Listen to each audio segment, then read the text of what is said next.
Alright guys, it's Capcom Tom here and welcome to episode number 39 of Deploying Dortmund. Now today we are going to be doing something different in the fact that we are going to be playing wager matches throughout this whole episode. The reason we'll be playing wager matches is because I have 30,000 coins, nothing is sold from the last trading session and I can't buy any players, so I thought how can we best make some money out of that 30,000, and the answer was to play wager matches. Now if you're looking to buy some Ultimate Team coins, go and check out FIFAUTOnline.com, their link will be down in the description, a fast, cheap and reliable coin service.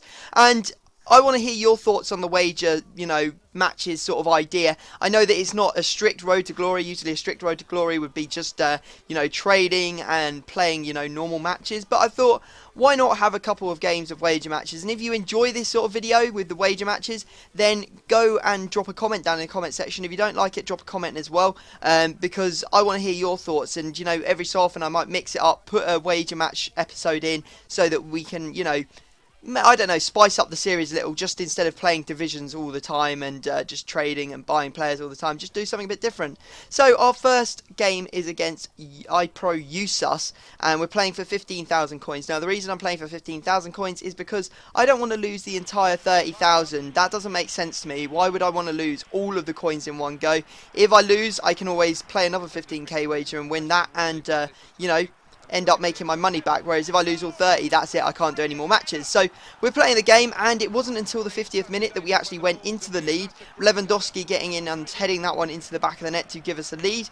We had a whole load of chances, that being the best one, the one that hit the post after the goalkeeper saved it. There were a couple of long shots that the keeper did very well to save. That first one from Royce, and then Blazakowski had an attempt from the edge of the box as well. He managed to make an amazing save there, and his keeper did very well, and I was kind of disappointed when he managed to get through with Zarate and actually finesse that one into the back of the net, especially since I just had all of that pressure put on him in those last 10 minutes. So it seems to be the way that the counter-attack works, but fortunately for us, I did end up going through on goal. You can see here, good work from Gundogan to make a little bit of space, and then Royce with a phenomenal long shot going into the back of the net. And if you are struggling to break someone's defence down, maybe you should take those long shots, try and get corners, try and hit the, or get the amazing goal from the long range, because if they're playing too defensive for you to actually break them down, then that's the only way you are going to be able to score. Now, he had an amazing chance to equalise in the 90th minute. In fact, it was the last kick of the game, basically. But fortunately for me, Felipe Santana was actually there to head that, or to clear that ball off the line after Pato's probably bumbled header on about the 6th attempt of shooting at the back of the net. So there you go, we do end up winning our first game 2-1. That's good. That means we're going to take down the 15,000 coins, and you can see that if you haven't done wagers before, there is a lock-in system that I'll use. I wouldn't do this against each other because this is a case or a special circumstance for me, because I'm sort of like a trusted person. I'm not going to go about scamming you. So what happens is the person adds me on their friend list, locks in the transfer or the coin wager into a player that we agree on, and then if I win, I accept it. If I lose, I reject it, and then if I lose, I also go off and buy their player for a buy it now. So we're going to have another wager, half our coins again. This time it's 23,000, and we're going to come up against iRobbie Mix, I believe is his name. So he's using a 3-5-2, quite an interesting one. When I saw this team, I was like, I haven't seen a 3-5-2 like this before.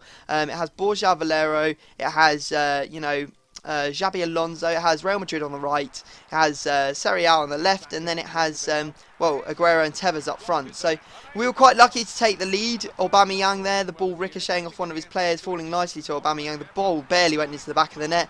We made it 2-0 through Gundogan a couple minutes later. A nice long shot from him. The goalkeeper just did not get off his mark and get to that one quickly enough to stop it. And then we even made it 3-0 when Lewandowski went through, did a simple ball roll to open up the angle and finessed it into the back of the net to give us what was a pretty convincing victory. So I was pretty happy with that one. We're going to take down to 23,000 coin wager, and means that we've actually gone up to about 66,000 coins. In the space of 2 games, we've managed to double our coins, which isn't too bad at all. So here you can see me going in and accepting the trade offer, so that's good. That means that we're doing pretty well on that front, and if we keep it up, we should have over 100,000 coins before the end of the episode. And I mean, how good would that be, making 70k in 4 games rather than trading, which I'd probably make about 15-16k on each trading session, or you know, playing games, which is only going to give me 1,000 coins per, you know, per match. Anyway, our next coin wager is going to be for 34,000, and we are going to be coming up against Speckled Wharf 6. Now, let's see what Speckled Wharf 6 is playing with. He comes into the game, he's using Cardiff City badge, and you can see that he has got a 3-5-2, the traditional, this is the proper traditional Bundesliga sweat team. Naldo in the middle, Boateng, Felipe Santana, Elia, Blazakowski. It's got Royce and S1 up front with Diego sitting behind them. And he actually went, I think it was either defensive or ultra defensive during this, and it made it very, very difficult to break him down. He managed to get a goal in the 15th minute, and that was all of the action. He really, really did not want to lose. He played very, very defensive. He made it very difficult for me to break him down, and fair play to him, he played pretty good, to be honest. But if you have a look at the stats, which will come up in a second, you will actually see that it wasn't, you know, completely one-sided. I had 1% or 2% more possession. I had one chance less, and, you know, it really could have gone either way. Our pass accuracy was exactly the same, so it was a very much of a grind game. And you can see how the other side of the lock-in system works. So now that I've lost, I will obviously go and reject the offer. And then we can go and buy his player. He just listed up a player for me to go and find, and he gave me the details of them. And you can see there that we are going to go and buy that player. So we're actually back down to where we started with 33,000 coins. And I don't know why, but I was like, oh, this is the most dangerous thing of wager matches, chasing a loss. I was like, oh, I was on 66,000 before. I don't want to not be on 66,000 before the end of this episode. So I was like, okay, 33k wager. That's all I've got. I mean, if I lose, I'm going to end up with 0. If I win, I'm going to end up with, you know, 66k. So it's a very much a dodgy approach, and I definitely wouldn't recommend it. It's one of the things that you will learn if you play poker or blackjack. It's called bankroll management, and you basically don't gamble with more than you can afford. You only gamble with a certain amount. Now, we're playing in the snow, and I hate playing in the snow, but that was until I managed to get a penalty. Went through, and fortunately took me down. I don't think I was going to score there anyway, so I got Matt Hummels to step up and take this one for me. Very important penalty, and we do manage to convert that one to give us a 1-0 lead early on in the game. So, I wasn't too disappointed with the start to the game. The game was quite quiet. You see here that we're in the 55th minute before any action happens again. And it is Gundogan on the edge of the box, who manages to thump that one home in the 57th minute to extend our lead to 2.